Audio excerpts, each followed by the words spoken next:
पड़ेगा।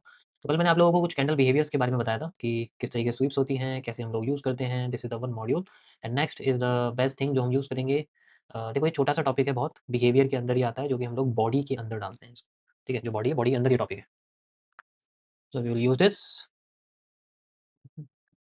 सो the behaviour of body is wild different. तो हम इसमें यूज़ करते हैं जस्ट लाइक जैसे मान लीजिए कभी हमारे पास में कोई एक विक है, ठीक है? ये कोई बॉडी है एंड देन यहाँ पर मार्केट नीचे आती है कुछ टाइम बाद, कुछ कैंडल्स के बाद काफ़ी टाइम बाद मार्केट नीचे आती है और बॉडी अपनी इस तरीके से क्लोज़ करती है, ठीक है? तो या तो इस कैंडल के बाद या इसके 1 या 2 कैंडल के बाद अगर मार्केट दोबारा से ऊपर जाती है, लेट्स से मैं कहता हूँ, ध्यान से सुनना मैं क्या बोल रहा हूँ। ये जो बॉडी है, जहाँ पर ओपनिंग हुई है और फिर बाद में यहाँ से मार्केट नीचे जाती है, तो इसकी ही लाइन में बॉडी की क्लोजिंग होनी चाहिए। मतलब ऊपर जाके मार्केट से ऊपर क्लोज़ होनी चाहिए, तब उसका ट्रेंड चेंज हो जाता है। लेट्स से एक ही कैंडल में मार्केट ऊपर जाके इससे ऊपर यहाँ पर क्लोज़ कर देती है, ठीक है? इससे ऊपर यहाँ क्लोज़ कर देती है। तो इस केस में मार्केट में हम लोग इसको भी एक स्वीप ही मानते हैं, ये भी एक स्वीप ही मानी जाती है, ठीक है? तो ऐसे केस में आप लो नहीं देख सकते, आपको बॉडी देखनी है, जैसे मैंने बॉडी यहाँ पर इसकी कैंडल की शेप कोई भी हो सकती है। ये जो पर्टिकुलर कैंडल आपके पास में है, ये एनी शेप कुछ भी हो सकता है इसका, हमें इसकी विक देखनी होती है कि ये लोएस्ट पार्ट है और इसका जो लो है वो फेल करे एंड देन इसकी बॉडी से ऊपर क्लोजिंग चाहिए। मार्केट अगर फेल करती है तो इसकी बॉडी से ऊपर क्लोजिंग चाहिए, वो 1 या मैक्स 2 कैंडल के अंदर आनी चाहिए। अगर वो ज़्यादा कैंडल ले लेती है तो वो स्लो हो जाती है, जो कि हम लोग एफ के अंदर डालेंगे कि अगर स्लो होती है तो फिर ये ऊपर नहीं जाएगी। और अब इस केस में इसका ऊपर जाना बिल्कुल तय है, वो ऊपर जाके रहेगी, चाहे कुछ भी हो जाए, मार्केट नीचे नहीं गिरेगी इतनी आसानी से, ऊपर जाएगी, ठीक है? मार्केट इस तरीके से, तो यहाँ पर अगर ऐसा हैमर दिया, ध्यान से सुनो, अगर यहाँ पर ऐसा हैमर दिया, then it's a very high chance कि मार्केट हमारी अप साइड में जाएगी, वेरी हाई चांस। तो दिस इज़ अनदर सेटअप जो कैंडल्स के साथ होता है। तो हम इस केस में क्या करते हैं, इन दोनों कैंडल्स को एक कॉम्बिनेशन क्रिएट करते हैं, क्योंकि इन दोनों कैंडल्स को जब आप कंबाइन करोगे या थोड़े बड़े टाइम फ्रेम पे देखोगे, then these 2 candle we consider it as a combined hammer.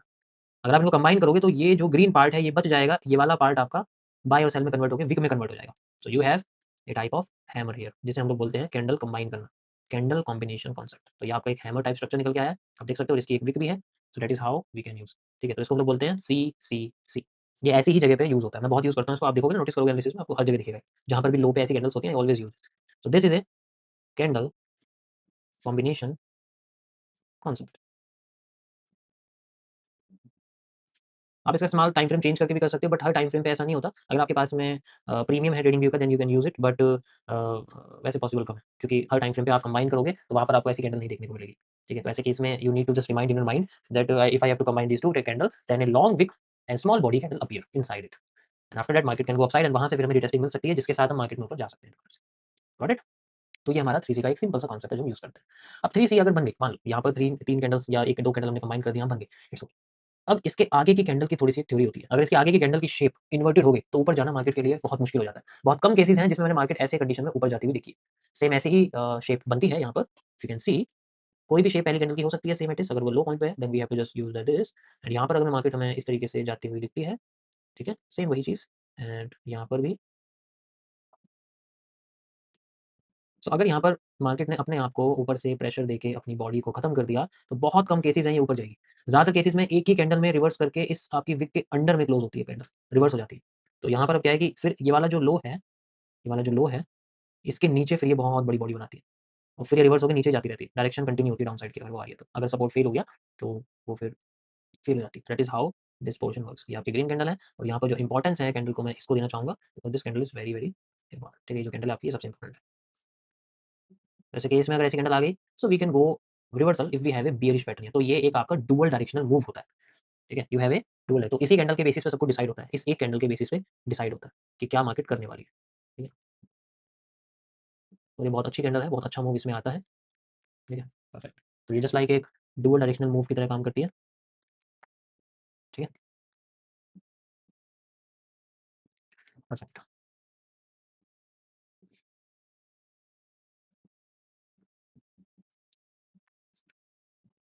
मैं इसको आपको पहले चार्ट पे दिखा देता हूँ, कहाँ-कहाँ आपको ये देखने को मिलेगा, ओके? तो थोड़ा क्लियर हो जाएगा। यू कैन सी हियर, ठीक है? अ, जैसे एग्ज़ाम्पल के लिए जहाँ पर आपको ये दिखेगा, let me show you what we need, a structure like this. यहाँ पर भी नहीं है ये, हमें विक्स की क्लोजिंग चाहिए, वी हैव अ विक। चलो ये आपको लाइव दिखाता हूँ। इफ यू कैन सी, यहाँ पर आपके पास में जो हाई है उसे आप क्या लोगे, लाइन चार्ट में आप देख सकते हो, this is the high, okay? This is your high and low क्या है इसका, पूरे के पूरे हिस्से का लो क्या है, देखो ये लो है, वी हैव दिस लो। ये अभी बॉडी है, बॉडी क्लोजिंग। अभी इसकी विक आएँगी, मैं आपको विक दिखाता हूँ। You can see the wick, ये इसकी विक है। सो एक तो ये हो गया, दूसरा आप विक ये लगा सकते हो, वैसे विक की ज़रूरत नहीं पड़ेगी, but you can see the wick. नीचे आती है, अगली कैंडल इसके ऊपर क्लोज़ होती है and we have a hammer. समझ आया? इस तरीके से यहाँ पर ये यूज़ होता है। Got it? So that is how this system works. Same चीज़ यहाँ पर भी है। इफ आई कैन सी यहाँ पर ये हाईएस्ट पॉइंट है, इसको स्वीप करा, but you can extend this. Market ऊपर जाती है, फिर नीचे आती है। Opposite side we have a inverted candle. If you can see इसकी ऊपर की विक बड़ी है, इसकी नीचे की विक छोटी है, इट मीन्स इसमें ऊपर से प्रेशर है, so this is a inverted candle. Same चीज़ अगर मैं इसको रिवर्स कर दूंगा, if you can see the reverse, you can easily find out this, ये एक bullish pattern, then market is going upside. कितनी ज़्यादा ऊपर गई है, समझ आया? तो this is a second setup. आगे देखते हैं। सो जब हमें ये पता लगता है कि मार्केट हमारी इस तरीके से स्वीप कर रही है, तो हम लोग कैंडल्स को कंबाइन करके अपने माइंड में एक हैमर क्रिएट कर लेते हैं। उसके बाद हमें अगर एक और कंफर्मेशन दिखती है पॉजिटिव एंगल्फिंग टाइप या bullish engulfing type, then we can use it. Running में हम लोग यूज कर सकते हैं इस चीज़ को, ठीक है? सो यहाँ पर ये बॉडी का सारा एरिया यूज होता है कि बॉडी को किस तरीके से हम लोग आइडेंटिफाई करते हैं। देखो अपने माइंड में पहले तो ये डिसाइड करके रखो कि कभी भी आपको, देखो बहुत ही कम ऐसी पोजीशन होती है जिसमें आपका अगर ये कोई जोन है, मार्केट आ रही है, ठीक है, और वो सीधे आके आपके ऊपर चली जाएगी। मार्केट आ रही है ऊपर और ऊपर आके सीधे नीचे चली जाएगी। It's a very rare case. हो सकता है ये 20 में से 1 बार हो या 2 बार हो, ठीक है? 20 में से 1 बार हो, 2 बार हो, ऐसा क्यों होता है? तो इसलिए मैं यही कहूँगा कि हमेशा अपने माइंड से परफेक्शन को निकाल दो कि वी हैव ए मार्केट हमारी इस तरीके से चलेगी, हमें मूव मिलते रहेंगे ऊपर नीचे के, हम यहाँ बैठेंगे, मार्केट एक ही मूव में नीचे आ जाएगी, यहाँ नहीं आती, कभी ऐसा नहीं होता है। Market always try to trap, तो ट्रैप करने की कोशिश करती है। अगर वो नीचे आई है ना, तो मल्टीपल टाइम लोगों को ब्रेक करेगी, फिर ऐसा कोई पोर्शन देगी जहाँ पर लोगों को भगा के मार्केट ऊपर जाती है। और जब वो ज़्यादा टाइम ले लेती है, तो ये जो मूव होता है ये भी फेक होता है, and we have to trap this move for moving down. जो कि हम लोग आगे पढ़ेंगे, किस तरीके से हम इसको स्ट्रक्चर को यूज़ करते हैं और एफएमएफआर का यूज़ कैसे होता है। अभी मैं आपको सिंपल 1% के रूल बता रहा हूँ, ये एंट्री मॉड्यूल्स हैं। जब डे 50 पे आऊँगा ना, तो 1% बोलूँगा, सब ये इतना एक्सप्लेन नहीं करूँगा। मैंने बोला 1%, तो यू हैव टू आइडेंटिफाई कि लिक्विडिटी स्वीप में से कुछ हो सकता है, कैंडल बिहेवियर में से कोई भी कॉन्सेप्ट हो सकता है। ये कैंडल कॉम्बिनेशन वाला भी हो सकता है या फिर विक्स वाला भी हो सकता है। ये जो मैंने कल आपको बताया था, इसमें से कुछ भी हो सकता है, ये वाला भी हो सकता है। ये 1% यूज़ करना है। तो 1% यानी कि अगर हमारे की ज़ोन्स पे ये सब एक्टिविटीज़ हो रही हैं, चाहे ये वाली जो मैंने कल आपको बताया था, चाहे ये वाली जो अभी मैंने आपको बताया, तो you have to just remember ये 1% मतलब ये चीज़ है। This is the deep one. Got it? तो this is how this thing work. Next चीज़ कि अगर इसके अंदर हमें कुछ ऐसी पैटर्न्स मिलते हैं जिनमें मार्केट थोड़ा-सा कन्फ्यूज़ करती है। ठीक है? ये थोड़ी स्वीप से रिलेटेड भी है और यहाँ पर कुछ बॉडीज़ भी क्रिएट होती हैं। लेट्स से हमारे पास में एक लो है किसी मार्केट का, जो थोड़ी-सी दूर बनी हुई है। ठीक है? ये एक कैंडल है हमारे पास में और ये थोड़ी-सी दूर बनी हुई है और उसके बाद मार्केट क्या करती है, थोड़ा टाइम ट्रैवल करती है इस तरीके से। ट्रैवल करने के बाद फिर दोबारा नीचे आती है। ठीक है? तो कई टाइम बाद वो नीचे आती है, तो हम हमेशा इसके लो का फ़ेल करने का वेट करते हैं। ठीक है? वेट करते हैं कि इसका लो फ़ेल हो जाए। ठीक है? अब बात ये है कि हमेशा कैंडल का लो ही क्यों यूज़ किया जाता है? मेन चीज़ ये है, always try to remember there are 2 parts in a candle for every side. अगर मैं बेयरिश साइड जा रहा हूँ, तो मेरे पास 2 पार्ट है फ़ेल करने के लिए। फर्स्ट, जो इसकी स्टार्टिंग होती है, जहाँ से ये कैंडल ओपन होती है, अगर ये बुलिश है, तो देयर इज़ 2 पार्ट। एक तो ये पार्ट होता है, जो one of the most important है, and the second most important part है ये। ठीक है? ये आपका सेकंड मोस्ट इम्पोर्टेंट पार्ट होता है। You can also use this, but ये सबसे इम्पोर्टेंट है। सेम तरीके जब हम ऊपर जाते हैं, तो द नेक्स्ट थिंग हमारे पास में सबसे इम्पोर्टेंट पार्ट होता है ये वाला। We have to use this, and the second important part हमारे पास में होता है ये वाला। देखो, मार्केट इंटरनल कम मूव कब देगी? अगर ये चीज़ समझ ली ना, तो स्ट्रक्चर समझ में आ जाएगा। मार्केट फेक आउट्स तब देती है जब इन दोनों के अंडर में स्वीप्स होती है। मार्केट रियल मूव, बड़ा मूव तब देती है जब इसमें और इसमें मार्केट फेल करके रिवर्स करती है। इन दोनों के बीच में अगर मार्केट रिवर्स करे, इट मीन्स सारा का सारा मूव इंटरनल है, बहुत छोटा है, फेक है। ठीक है? समझ आया? नाउ कैसे? अगर मार्केट हमारी कहीं भी आती है, लेट्स से यहाँ पर इस तरीके से आ जाती है और हमें एक इस तरीके से स्ट्रक्चर दिखता है, मान लो एक सिंगल कैंडल का, ठीक है? सिंगल कैंडल का। तो अगर ये कैंडल बहुत पावरफुल होगी, तो इस कैंडल पे मार्केट कभी नहीं रुकती है। सबसे पहले तो ये बात, अगर ये कैंडल पावरफुल होगी, यानी कि इस कैंडल ने इतना बड़ा मूव दिया जो बहुत ऊपर गया था, जो बॉटम पे है, तो मार्केट कभी भी इसके अंडर के चारों लाइन्स पे कभी नहीं रुकेगी। वो आएगी, सीधे नीचे भागेगी या आएगी फेल करके इससे ऊपर ही उड़ती रहेगी। ऐसे में जो स्ट्रक्चर्स बनते हैं, वो किस तरीके के होते हैं? जैसे मार्केट आपकी आई यहाँ पर, पहले लो आई, फिर इस पॉइंट से मार्केट बहुत ऊपर गई थी। यही पॉइंट मैं आपको यहाँ ये बता रहा हूँ। और फिर जब ऊपर जाती है, तो 2 चीज़ें, या तो वो इसको बिल्कुल फेल कर देगी, 2 चीज़ें, कभी इस पे रिटेस्ट नहीं होता। आपने देखो कभी भी यहाँ पर इंटरचेंज नहीं दिखेगा आपको, कुछ-कुछ जगह पर इंटरचेंज नहीं दिखता। तो ये उन कंडीशंस में होता है, जब कैंडल बहुत स्ट्रॉन्ग मूव देती है और अगर यहाँ पर मूव आया है, तो वो मूव इसके ऊपर इस तरीके से चलता रहेगा, बट इस पे कभी सपोर्ट या रेजिस्टेंस नहीं लेगा। वो अलग सपोर्ट रेजिस्टेंस, आपने देखा होगा कि कभी-कभी आपका, मैं थोड़ा-सा एडवांस वालों को बता रहा हूँ, जो जिनको पता है, जिनका रिवर्सल एरिया लग जाता है, तो उनके रिवर्सल एरिया पे मार्केट इस तरीके से फ्लो करती रहती है, बट कभी भी कोई सपोर्ट रेजिस्टेंस नहीं देती। अब मुझे बताओ किसके साथ ऐसा होता है? ऐसे ही घूमती रहती है, कुछ भी किसी भी तरीके की कोई कन्फर्मेशन नहीं मिलता, कोई कन्फर्मेशन नहीं मिलती। लेकिन वो वहाँ पर ज़िगज़ैग मूवमेंट क्रिएट कर देती है और ऐसी कंडीशन में कन्फ्यूजन क्रिएट होती है रेदर देन कन्फर्मेशन।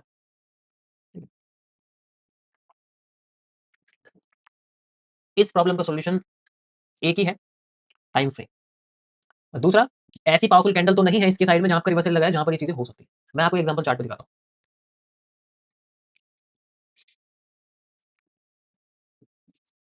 ओके, सो यहाँ देखते हैं, यहाँ पर one of the most powerful candle कौन-सी है? यहाँ पर मैं इस जगह देखता हूँ। अगर यहाँ पर इतनी तेज़ स्पीड है, इसका मतलब यहाँ कुछ तो है जिसको तोड़ा जा रहा है ज़बरदस्ती। तो यहाँ पर जो तोड़ा जा रहा है, यहाँ इस कैंडल को तोड़ा जा रहा है, because it's one of the most powerful candle. ज़रूरी नहीं है कि बिल्कुल लो पे हो, इट्स नॉट इम्पोर्टेंट। बट यहाँ पर जो विक्स के अंदर प्रेशर आया है, आप देख सकते हो, वो इस वाले प्रेशर से बहुत ज़्यादा है। It means this candle is very powerful. Market नीचे जाना चाहती थी, लेकिन इसी कैंडल के लो ने इसको नीचे जाने नहीं दिया। सबसे पहले तो ये माइंड में रखो। और इतना ऊपर गई है कि दोबारा नीचे नहीं आई। इसी कैंडल को अगर हम एक्सटेंड कर दें, then there is no retesting here. तो मार्केट यहाँ पर रुकने की कोशिश नहीं करेगी। सिंपल नीचे जाएगी, रीटेस्ट अंडर देगी एंड देन फिर नीचे आने की कोशिश करेगी। ये तब है जब हम लोग रिवर्सल का मूव देखते हैं। That is how a reversal works. अब इसके बहुत सारे पार्ट्स होते हैं कि कैंडल्स में अगर वो देखो इसमें ना बहुत चीजें हैं, बहुत बहुत डीप में चीजें हैं, अगर पढ़ने जाओगे तो बहुत बहुत डीप है। ठीक है, अगर मैं बोलूँ आपसे कि भाई अगर मैं इस जोन का यूज करता हूँ तो why we have to use this zone for this, क्यों? अगर मैं इस जोन का यूज करता हूँ so why we have to use this zone for this। Body का तो कोई मतलब ही नहीं है। इसके बहुत तरीके हैं, वो पिछले ट्रेंड के डिपेंड करता है कि जो ट्रेंड आ रहा है इस पे रीटेस्ट करने के लिए या फिर इसे फेल करने के लिए उसका जो एक वॉल्यूम है या उसका जो शेप है, ठीक है, वो कैसा है? क्या वो स्लो मूवमेंट है? अगर मैं आपसे बोलूँ इस तरीके से मार्केट आ रही है, यहाँ पर आपकी पैटर्न बना हुआ है ऐसा वाला और मार्केट आपकी ऐसे जाती है और अगर वो ऐसे आ रही है तो इट इज पॉसिबिलिटी कि मार्केट फिर से ऊपर चली जाएगी आपके इसी पावरफुल कैंडल के साथ जहां से मार्केट उठी है। इट्स ए केस, तो ये रेयर केस है, ऐसा बहुत कम होता है क्योंकि अगर इतनी स्लो आ रही है तो वो 50% से उड़ जाती है, 100% में बहुत कम आती है। तो ये कुछ केसेस है जिनमें हम अभी जो आप देख रहे हो ना ये चार्ट पे मैंने दिखाया एग्जांपल, ये उन्हीं केसेस में से एक केस है। ठीक है, ये जो मैं आपको दिखा रहा हूं ना ये उसी उसी केस में से एक केस है क्योंकि ट्रेंड ऑलरेडी यहाँ पर अपने आप को डाउन साइड लेके आ रहा था। जिस मार्केट अपने आप को थोड़ा सा एक पंप दे रही थी और फिर उसके बाद मार्केट ने मूव दिया, दिख नहीं रहा तुम्हें? देखो ये और कोई स्पेशल स्पेलिटी नहीं है इसके अंदर। मार्केट की डायरेक्शन डाउन साइड है, ध्यान से देखो। तो वो अपना कुछ बचा हुआ मूव देने की कोशिश कर रही है जो कि थोड़ा ऊपर की साइड जा रहा है, ऑलरेडी वो डाउन ही आ रही है, तो डिमांड है वो आधी होने की कोशिश कर रही है। इस चीज का सबसे ज्यादा यूज करना पड़ सकता है अकॉर्डिंग टू दिस। सो जो ये ग्रीन एरिया होता है कैंडल का, अभी मैं यहाँ पर आपको इसे हैमर के बेसिस पे समझा रहा हूँ, दिस इज ए हैमर। ठीक है, जो आपका बॉटम पे बना हुआ है। तो हम लोग पहले इस जोन की बात करते हैं। ठीक है, ये जोन क्या होता है? अगर मैं आपको इसे स्ट्रक्चर में कन्वर्ट करूँ, वैसे मैं अभी स्ट्रक्चर के बारे में नहीं बता रहा हूँ, बट फिर भी अगर आप इसको स्ट्रक्चर में कन्वर्ट करोगे then you have a structure like this in a smaller time frame. इसके कई सारे एक्सपेक्टेशंस हो सकती हैं कि जैसे एक मार्केट है, वो नीचे आती है, फिर वो ऊपर जाती है, फिर वो दोबारा से नीचे भी आ सकती है, फिर वो दोबारा ऊपर जा सकती है और फिर वो दोबारा यहाँ क्लोज कर सकती है। That is how a hammer made. अगर आप इसको देखोगे तो इसी तरीके से होता है। दूसरा स्ट्रक्चर ऐसा हो सकता है कि पहले मार्केट नीचे आती है, नीचे की साइड आती है, फिर ऊपर जाती है, विक बन जाती है सेल और बाई के साथ। उसके बाद अगली जब मार्केट जैसे ऊपर जाती है तो फिर वो यहाँ क्लोज कर देती है। That is how. और इसके बीच के गैप में बॉडी रह जाती है और ऊपर और नीचे विक बन जाती है। यस और नो? समझ आया कैसे बनता है? ये है। तो उसकी दो पॉसिबिलिटीज हैं जो इसके अंदर बनती हैं। वी कैन से मेरे हिसाब से जो बेस्ट है वो ये स्ट्रक्चर होता है।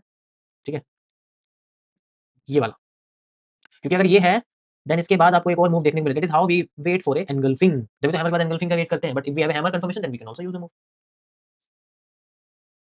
Got it? तो यहाँ इसके इंडिपेंडेंट इसके इंटरनल इस तरीके से। अब ये जो जोन आपका बना है, यही मैंने ग्रीन जोन यहाँ मार्क किया है। ये जो जोन आपका बना है ये मैंने आपका रेड जोन मार्क किया। ठीक है, अब इसको सॉल्व कैसे करें? इफ यू अंडरस्टैंड एफएमएफआर इसको इजीली सॉल्व कर लोगे। If you understand FMFR you can easily solve. ठीक है, उसके लिए मुझे फिर थोड़ा सा स्ट्रक्चर एनालिसिस में जाना पड़ेगा। Got it?